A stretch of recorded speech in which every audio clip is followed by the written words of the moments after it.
Hi guys, welcome back to my channel. My name is Arn Palencia and you're watching Arn TV na. Do what you can learn. Yay! Guys, happy Friday. Thank God it's Friday. Yes.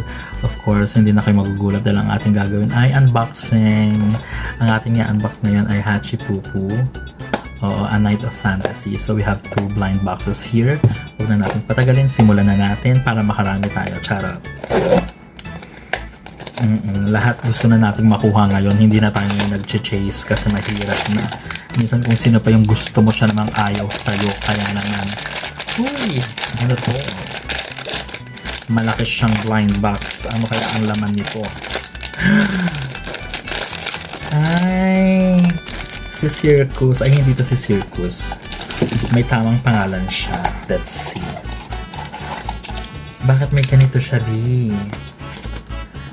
Kasi pag ganito may battery.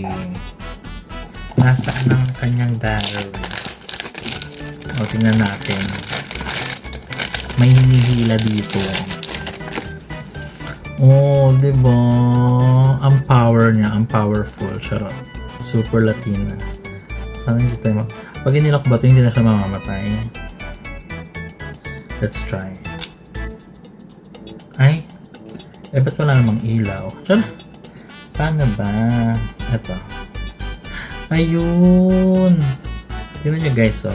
If you will notice, there's light na there. Light na there ang arte. May ilaw siya. Papatay na natin. Ayun, sira. Charot. Ayan, namatay na siya. Meron ulit. Yan, so this is Midnight Carnival. Diba? Ang cute niya. Okay. Let's go to another box.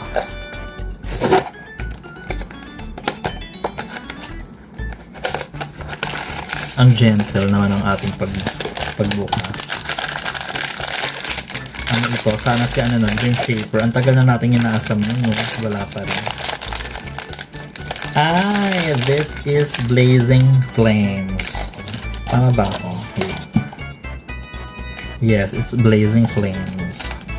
Actually, he's the cutest. Nung una parang hindi ko siya bet kasi akala ko parang lang, boy on fire. But look at that. Diba? Ang cute niya. Oh, diba parang isa siyang King of Hell. Diba? Oh, yun lang. Thank you so much guys sa pagsama sa ating unboxing tonight ng Hachi Pupu A Night of Fantasy. This has been Arn Palencia for Arn TV na keep shining and always stay amazing. Good night.